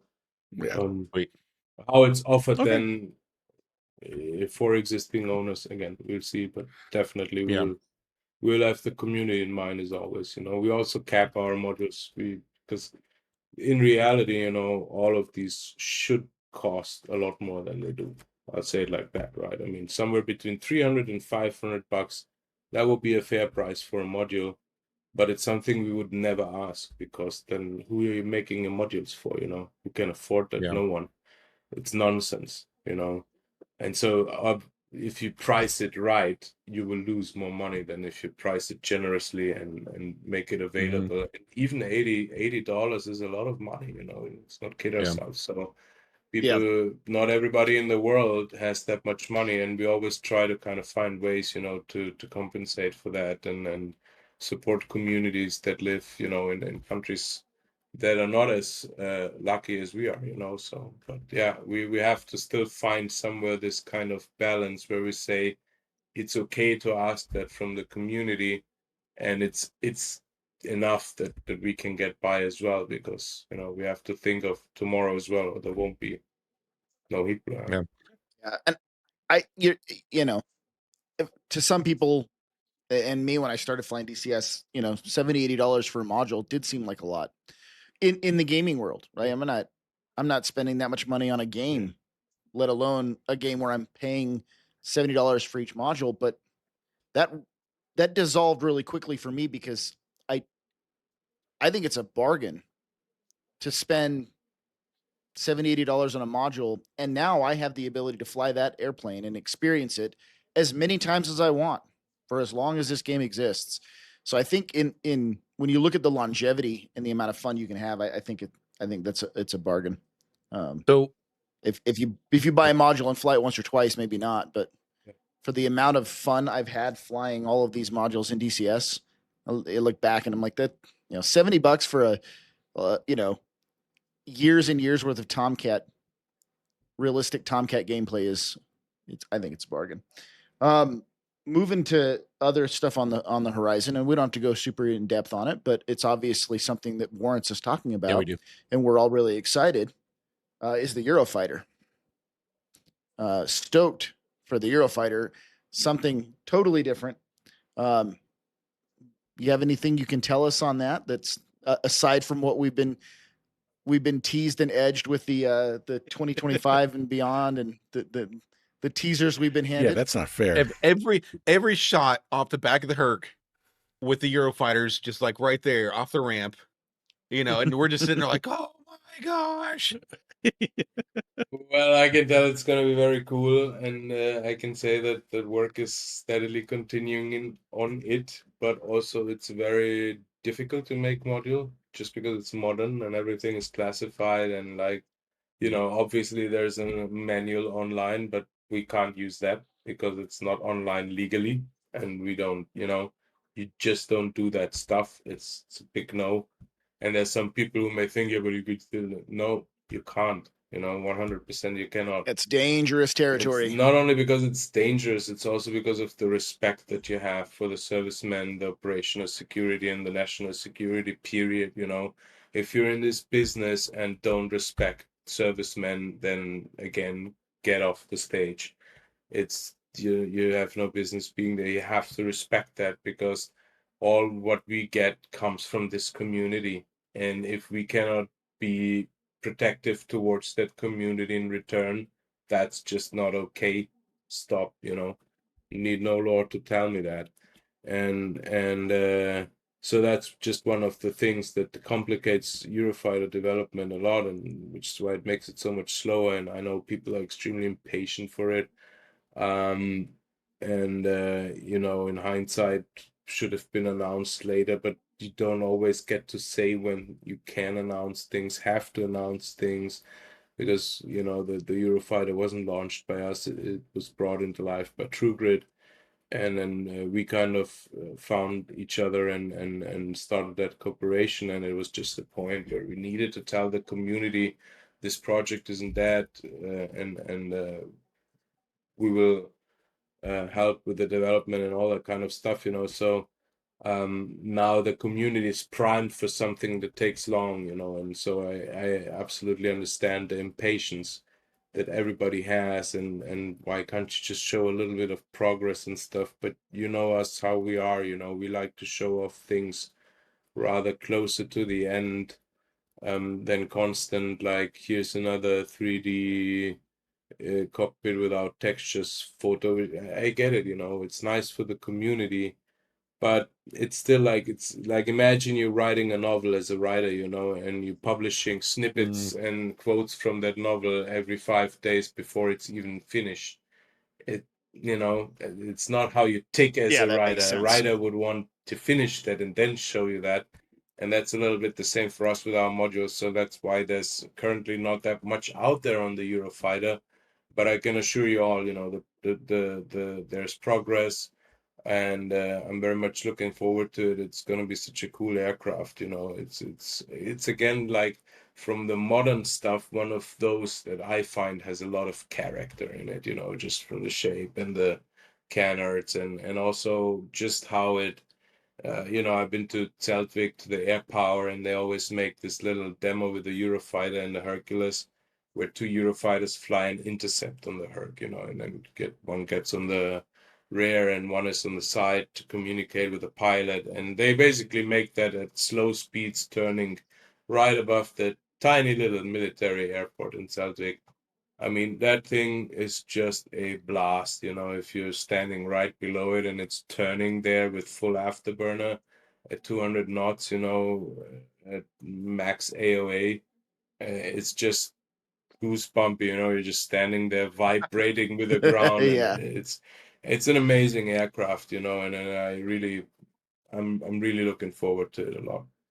So Do you think That's outstanding. that the Eurofighter will change kind of the way DCS is played, with it being a more modern aircraft? Like, as far as like capability, how big of a splash do you think that will make inside the DCS ecosystem that we have as players? I think that's a little bit always kind of, people are always going in that, and the Meteor will, and everybody good. But it's the same, like if you take a MiG and there's a guy flying at F-15 with an AIM-120, and you only have an R-27R, it's not much difference, it's just a longer missile with similar capabilities to an AIM-120, so the tactics are going to be similar, just at a bigger distance, or you'll have to find, like, it depends also what kind of server you fly. If you fly airquake, pick your fight. Don't just rush into it and expect it to end well against the same with the Tomcat. You have to maybe position yourself a little bit off the side, watch what's unfolding. If somebody's distracted, that Eurofighter is just engaging that guy, I'm gonna snap it from the side. You have to kind of think around these things, and you already have to do that with the AIM-120 or a very long 27 ER shot at 40,000 feet or whatever. So, Yeah. I don't think it's gonna change the principle of the game in any kind of way. It's gonna be just more of the same at different values, at different numbers that you have to look out for, and different distances you have to hit and stuff. Yeah. Well, you talk about announcing, maybe you announced it early and you're holding off until it's closer to release. I will say, when it is time for you to make an announcement officially on that, you set the bar pretty high with that Phantom video. So God. I'm expecting amazingness, because that Yeah. Phantom video is probably the greatest advertisement video for a module I've ever seen. Yeah, for me, You it's just- the Phantom announced trailer, and then the A4 announcement trailer, and then everything else. The that doesn't forever really- free. Yeah, Have you guys seen some of the older F-14 stuff? There's some great stuff there. Yeah. The the This Is F-14 stuff is War really good. and the Yeah. ambush trailer like this. There's some cool, but yeah, I mean that's Cobra. He went to his background is he also was in art and kind of he went to film school. Yeah. And so that shows. And Directed It shows, and music and you videos. guys have essentially ruined that song "Baba O'Reilly" by the Who now, because every time it comes on the radio, all I can think of is F4 Phantoms. Yeah. Which is, I guess, the idea, right? But moving on to some other stuff, and I think we're all really excited to talk about this. And you already mentioned it earlier in the first half, is the A-6 Intruder. One of the questions we had right off the bat was whether the AI Intruder was the Heatblur product, or if it was just a different dev doing an AI. And I think you said that it's Heatblur, the AI is yeah, that your guys' product? So the AI is basically part of the F-14. Right, when we made the F-14, we immediately said, like, and you get an A-6 Intruder AI, because to have a cool looking Tomcat mission, you need an intruder. Let's just throw it in. We're sometimes crazy like that. And then, of course, we just noticed the community was like, dude, this has to be a flyable. And we said like, yeah, we have to make it a flyable. I mean, it just needs to happen, you know. As a member of the because- community, I want to put out there that I think collectively we give you permission to push all the other projects aside and just focus on the A6. So we're so excited for that. Thumbs up. Like, but we're excited for it for the same reasons you mentioned it in the first half, because it's got so much character. It's And then you cool. look up the history of that airplane, and there's so much really cool history behind it. And I'm like you, I'm a fan of the older airplanes, and so yeah, another older, somewhat analog jet that lands on a boat. Hell yes. And all day. you have Jester sitting next to you.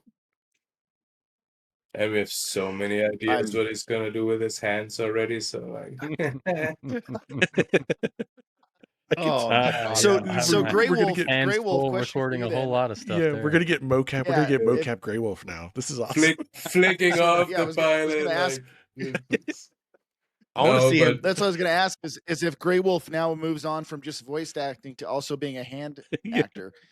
You know, motion capture hands and like, I wanna see like him in Zoolander, I'm a hand model. David Duchovny. yeah, I'm a hand model. The bull of a catalog. I If don't I know could- if it's if I a could step ask- up or step down for I'm him. gonna have my then- weird thumbs in there. Oh my god! Oh what my is that? gosh. Yeah. double It's jointed gonna, thumbs. it's gonna turn from a voice job into a hand job. Hell yeah! Now we're talking. Dang, this dude fits in Jester- around Out here. here. I'm Jester, Heatblur is you know what to always do. pushing the boundaries. No, but I want- yeah, the cool thing is this, that we're at a position now. We have one project is not blocking the other.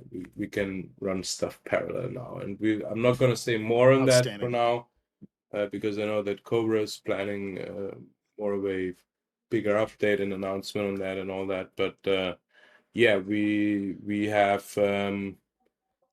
guys working on all the things simultaneously. So the Intruder, the Flyable Intruder, is already in full development swing. So Nice. so Do we know excited. can you announce? I'm sure you know, but we don't know. Can you tell us what model A6 it's going to be? we haven't fully settled yet because it depends a bit on information feasibility and all those kind of things, but it's going to be around a tram-ish thing. I know people would like to see a SWIP probably, but I don't think it's going to be a SWIP for various reasons. But yeah, I think tram somewhere around there. I'm not familiar Yeah, we're with gonna do tram some or rips. SWIP. We're gonna do some research now. So it's an A6E, and it has Okay, yeah, it is an E. and it has it's not going to be a Prowler or anything like that. And maybe one day we might offer a KA6 a flyable. But also the Ooh, A6 but refueling. yeah, but this is already one cool thing. The A6 actually offers body pop refueling. And so here's a little thing I can tell you guys already: when the A6 AI drops, you will be able to refuel off of it. So we have more What? people to tell us to return to pre-contact. Yeah, exactly. I'm gonna if you guys Well, do the that- buddy it will- fueling for the full fidelity, I'm just gonna sit there and I'm just gonna fly tanker tracks, and I'm just Dude, gonna. I was thinking the same. I'm old enough now that I will just enjoy orbiting there for 1 hour and just like, come on, boys, get the fuel. And Well, feeling like a hero flying towards them just so they don't fall out of the sky. I saved your ass. It's such a common thing to hear too, in such a like aggressive and dynamic environment that people fly in, dropping bombs and shooting planes down. How many people are like just jonesing to be the air refueling Yeah. pilot? It was the same with the C-130. Like when with the talk about there being a refueling version. There's so many people to like, they're so ready to just If drive circles and give gas. if I get my Combat King MC, I'm gonna be so happy. And he's talked about that's coming. But if I can get a Combat King, I'm cool. I have two Yeah. questions. First one, for the AI for the refueler, will that be the voice of Grayson? No, that's gonna be the DCS inherent stuff. Second one, for the It Jester makes me feel better about being told to go to pre-contact. for the Jester 3.0, in the Intruder, if we have a long, if it's possible, if we could go, if there's like a my God. timer where there's no radio comms, no nothing, Jester reaches over and starts picking his nose. Is that possible? Probably. I mean, like, it depends a bit on how DCS will progress with inverse kinematics and all that stuff. You know, if we get that, then we can do a whole lot of stuff like just sitting there and just like showing you this because they're in front of your face. Playing the circle game.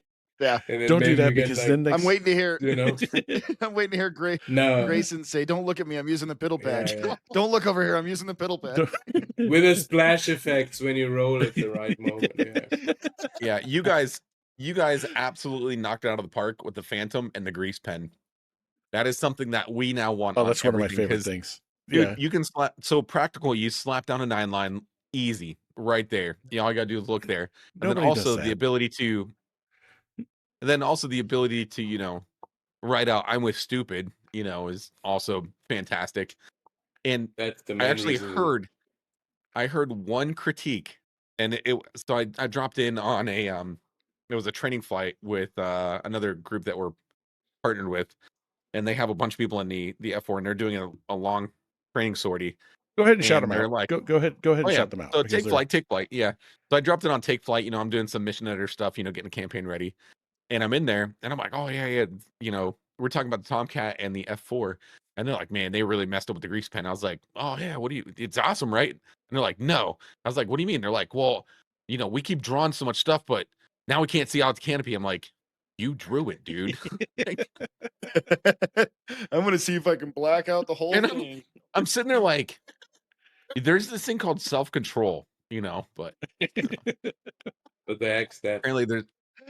apparently there's a limit to how many, you know, things you can draw on a window and maintain visibility. Oh, that's funny. Yeah. Knocked it out of the park with that. And we're, like, just want to circle back. Extremely excited about the Intruder. Yeah. Especially with the Tomcat, the Phantom, the Intruder that you guys are putting out. Especially with the Spidey sense that there's the second green map that we're promised.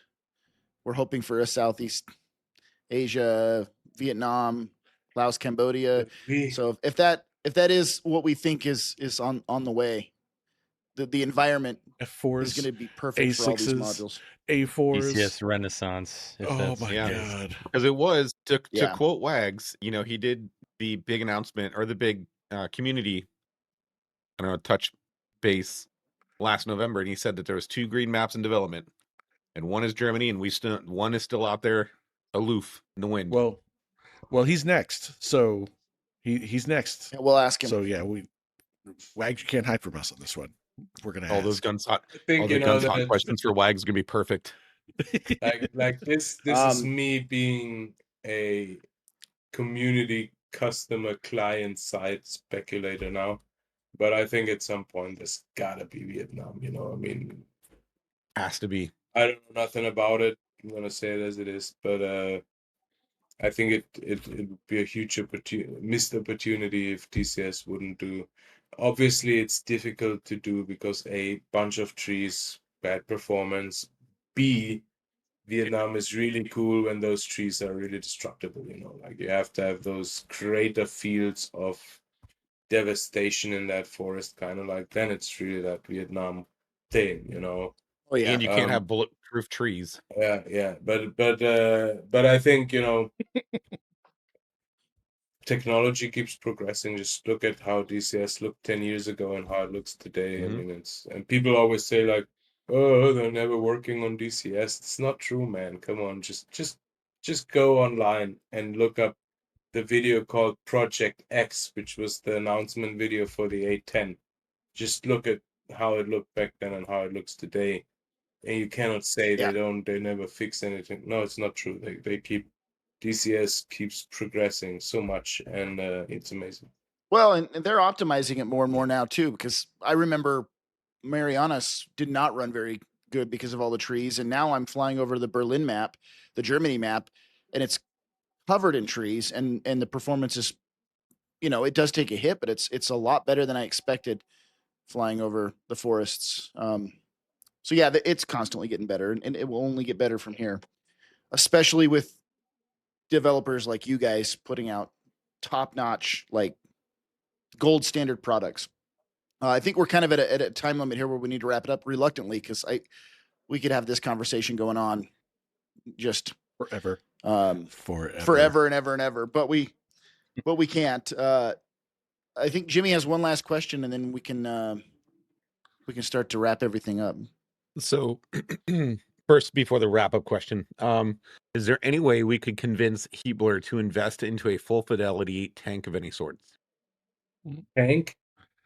Mm-hmm. You mean like This a has been his Panzer, thing. like an Abrams, or Yep. Yeah. Actually, we talked about that not too long ago. Not to set any expectation, guys. Too late. We're excited. Heatblur is not doing a I'm tank. listening. Remember, Iron Mike said no. Anyway, Not with that attitude. but yeah, I mean, those are fun thoughts, of course, and we have these fun thoughts as well, of course, and it kind of would be cool, but I think that DCS would have to be more accommodating towards ground stuff still before that would really be kind of a viable decision That's for fair. us to go down that road. I think there's room for improvement left, but I also think that right now is not the time to focus on that. I mean, there's so much in the sky that still needs adding, fixing, adjusting, improvement, and then maybe one day, because everybody's dreaming of the Holy Grail, this kind of like utopia sim where you have Arma and Steel Beasts Pro and Silent Hunter and DCS and Naval whatnot all in one thing, kind of. And maybe in 20, 30, 40 years, whatever, we have something like that. But I mean, it's utopia for now, but it would be cool. I mean, it like, I love tanks, so it would be nice to have a tank, but no, at the moment there are no such plans. All right. So second question, and this one will start to lead into closing us out.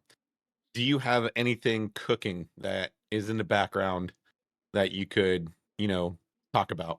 Whether it's an update or a module or a map or, We have stuff cooking in the background, but I cannot yet talk about it. You're Iron Mike, dude. He's just teasing us Oh now. my gosh. Jimmy always tries. It's just to get that out of the way, because at some point we said, and some people get that unfortunately wrong, we never said that the Wigan will come with a map. We said we were thinking about doing a Baltics map back then because it was fitting. Now we have the Cola map. Yeah, We still have no plans in doing the map. We just think, there's developers out there where it's their core competency, like Ugra and Onritech and Raspberry did great maps, so this is not our core competency. Would we love to do maps one day? Sure, but it's always, the list is already so long. But there are other things that we have cooking in the background that we didn't announce yet, and we will announce them in due time. There's many reasons for why to announce what when.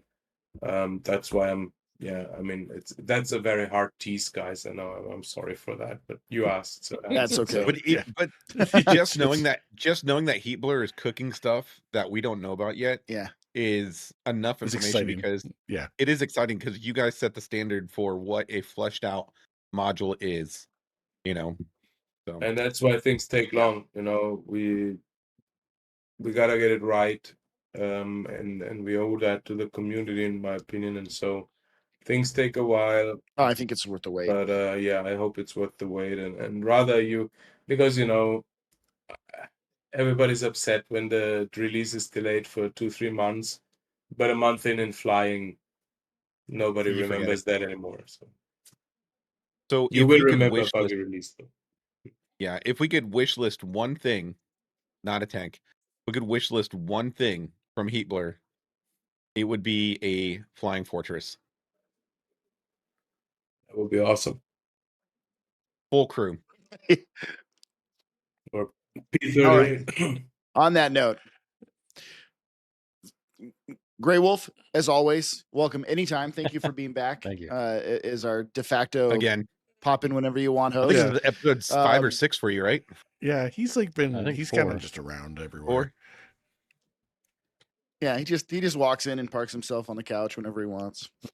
It's perfect. Podcasting couch. And Iron Mike, thank you for being here to talk to us about Thanks for staying up late. Heatblur and Yes. Yeah, thank you. and staying up late all the way over there in Europe. 4 a.m. And yeah, Oh, woo. But also thanks for both of you guys for participating in the stuff we do and being a partner and participating in the dogfight tournament and the giveaways and all that stuff. It means a lot to us. Super glad to have you guys on here. Super glad to be able to just sit down and chit chat with you about what you've done and what's up on the horizon. Thanks, guys. Thanks It for was awesome. having Yeah. me. It's great what you do. I mean, I love listening to the podcast, and I hope you have many more. Happy to be back whenever you want me to. If I didn't babble too much, which I likely did. Not at all. Dude, this is And, why we're here, is to hear people talk. But yeah, I mean, we're always happy to do something with you guys. You can always holler at me, and you know, like I always say, we like to be on eye level with the community always. So there's no barriers here, just or through Grey Wolf, whatever. Have a shout. Hopefully one day we get to fly together a bit as well. Would be nice. Yes. Need to find time for that. But anyway, guys, thank you so much for having me, and thanks for the community and everybody out there listening and having the patience with Heatblur and our slowness sometimes. But yeah, like I said, I hope it's worth the wait in the end. So thoroughness. No, not. Yeah, that's not slowness. Yeah. It's thoroughness. So Yeah. On that note, dad advice, Daddy Jimmy Chaos. Gosh, guys, I have one thing to do around here and I forgot. Every time. Every single time. So remember, when you meet new people, always say hello and be polite. Unless they offer you free modules, then run away. Wait, what? I'm getting in that van. Oh, man. Van says free DCS modules. I'm getting kidnapped. Dang. All right, Oh. Grey Wolf, you want to take us out with the closer? You bet. Thanks for having us on, and as always, Rifle Kazoo.